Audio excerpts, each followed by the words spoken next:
जो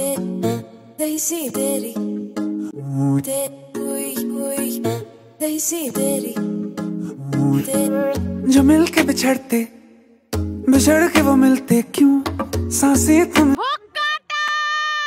আমাদেরই কেটে গেছে এরকম ফ্রাইড রাইস দিয়েছেন সেটা আমার নিয়ে নিল আমার হাজবেন্ড।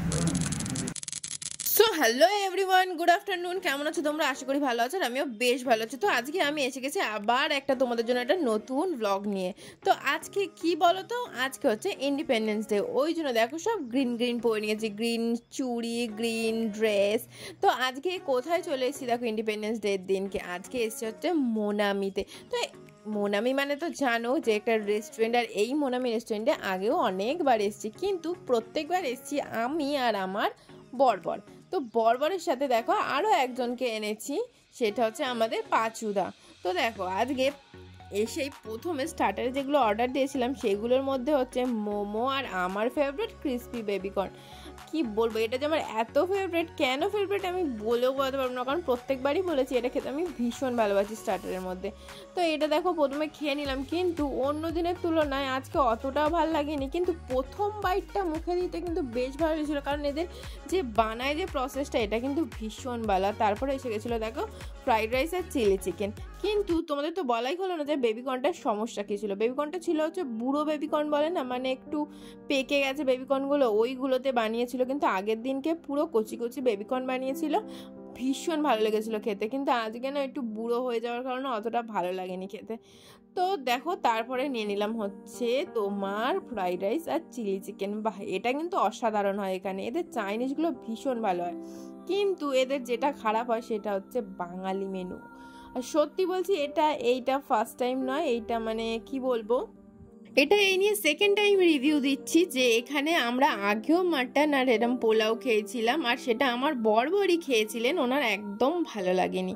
তো উনি আবার কেন নিতে গেলেন আমি বলতে পারবো না, কারণ ও মাটন আর পোলাওটা খেতে ভীষণ ভালোবাসে, ওই জন্য আবারও আজকে একটু বাঙালি মেনু ট্রাই করতে গেছিলো। কিন্তু তার ফলে কি হয়েছিল জানো, ও কিচ্ছু খেতে পারি না, আর ওই পচা খাবারগুলো আমায় খেতে হয়েছিল। দেখো আমি নিলাম ফ্রাইড রাইস, সেটা আমার নিয়ে নিল আমার হাজবেন্ড। দেখো খাবারগুলোকে পচা বলে অপমান করবো না, কারণ মাটনটা একটু মিষ্টি হয়েছিল, ফ্রাইড রাইস পোলাওটাও একটু মিষ্টি হওয়ার কারণেই আমরা কিন্তু খেতে পারিনি, কারণ যেহেতু আমরা একটু মিষ্টি অতটা খাই না, একটু স্পাইসি খাবার খাই, কিন্তু পোলাও তো একটু মিষ্টি হবেই, তো যার কারণেই খারাপ লেগেছে। কিন্তু অনেকের কিন্তু এটা ভালোও লাগতে পারে, আমি কিন্তু বলছি না যে খাবারটা খারাপ হয়েছে খুব, কিন্তু আমাদের অ্যাকচুয়ালি ভালো লাগেনি। তো দেখো খাওয়া শেষ করে তারপরে কোথায় চলে এসেছে, এটা কোথায় কেউ চিনতে পারছো? তো যারা আমার ব্লগ দেখো আর আমার ডেলি ব্লগও দেখেছো তারা নিশ্চয়ই চিনতে পারছো যে আমরা দুজন খেয়ে চলে এসেছি। আমরা দুজন না, পাঁচুদাও ছিল আমাদের সাথে, আমরা তিনজন খেয়ে চলে এসেছি। এবার ওপরে এসে দেখছি ভাই ঘুড়ি ওড়াচ্ছে, তো চলো ঘুড়ি ওড়াটা দেখি, আর আকাশে ঘুড়ি ভর্তি। চল তোমাদের আকাশটা দেখায়, মন খারাপ। ও এই দেখো ঘুড়ি ঘুড়ি ঘুড়ি ঘুড়ি ঘুড়ি। তো জায়গাটা দেখে বুঝতে পারলে এটা হচ্ছে আমাদের ছাদ। তো যারা আমার ডেলি ব্লগ দেখো না তাদেরকে জানাচ্ছি, ঠিক আছে? যারা দেখো তারা তো জানোই যে এটা হচ্ছে আমাদের বাড়ির ছাদ। আর এসেই দেখছি ভাই এখানে ঘুড়ি নিয়ে রীতিমতো কাটাকুটি খেলা শুরু করে দিয়েছে। গিজগিজ করছে, হ্যাঁ গিজগিজ করছে, হ্যাঁ হ্যাঁ জানি তো।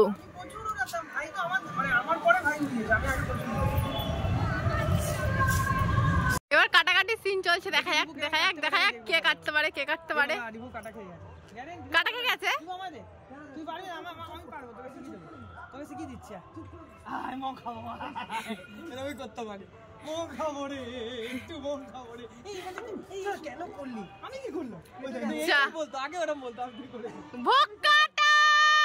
আমাদেরই কেটে গেছে, সামনে আসিস না, কাট টানতেই পারলাম না, ওর মুখের কাছে ঢুকে যাচ্ছে। ভোক্কাটা খেয়ে গেলে কি খেললে দেখি, ভোক্কাটা ঘুড়ি পড়ে যাচ্ছে, দেখো বেচারা ঘুড়ি। টানলি কেন ছিঁড়ে? আমি তোকে কত কি ছিঁড়ে খেলবো? এটাই সুতোটা কোথায় পাওয়া বলতো? কেটে এসেছিল, আমার সুতো খারাপ পচা। যখন দেখি ও টানছে তখন তুই ছেড়ে দিবি, ওর বেরিয়ে যাবে টানে। এটা নিও না, শুরু ভাবে টানে কাট। আমার আর ঘুড়ি ওড়ানো হলো না, এই তো এটা আর হবে, পুরো সেকেন্ডের মধ্যে উঠিয়ে দেবে। দেখ পড়ে গেছে, পড়ে গেল।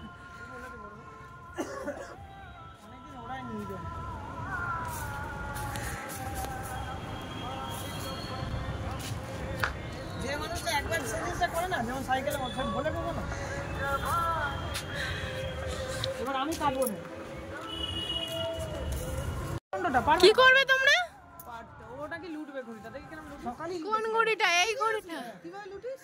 এই ঘড়িটা লোটা হবেই, বাট আমি কোনদিন জানিও না। বাট আসছে না, সেটাই অনেক দূরে আছে। হ্যাঁ অনেকটা ওপরে। আর তোমার ঘড়ি কোথায়? এখানে। সেই ঘড়িটা এই যে এখানে পড়ছে, কাছে না, দূরে আছে অনেকটা।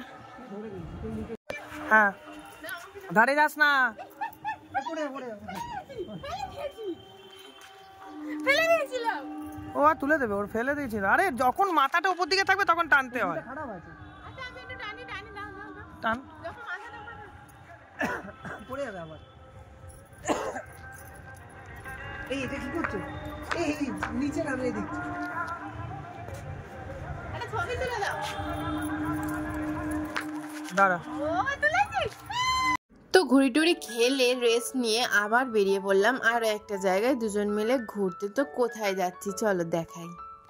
নাট ফেটে গেছে, নাট কারো ফেটে গেলে আসতে। তো আজকে তারপরে আর করার মতো কিছুই ছিল না, যার জন্য গেছিলাম হচ্ছে আড্ডা মারতে। তো আড্ডা মারতে এখানে আমি না, এটা হচ্ছে আমার বরের আড্ডা মারার জায়গা, আর এগুলো হচ্ছে ওর বন্ধুরা। তো এত ধোয়া হয়ে থাকার কারণে হয়তো তোমরা কারোর মুখ ভালো করে দেখতে পাচ্ছ না। তো নেক্সট টাইম তোমাদেরকে সবার পরিচয় দিয়ে দেবো। চলো আজকের মতো টাটা বাবাই করে বেরিয়ে গেলাম। তো চলো আজকের মতো ব্লগ এখানেই শেষ করে দিলাম। ভালো লাগলে কি করবে, প্লিজ লাইক শেয়ার সাবস্ক্রাইব করে দেবে। চলো আজকের মতো টাটা বাবাই।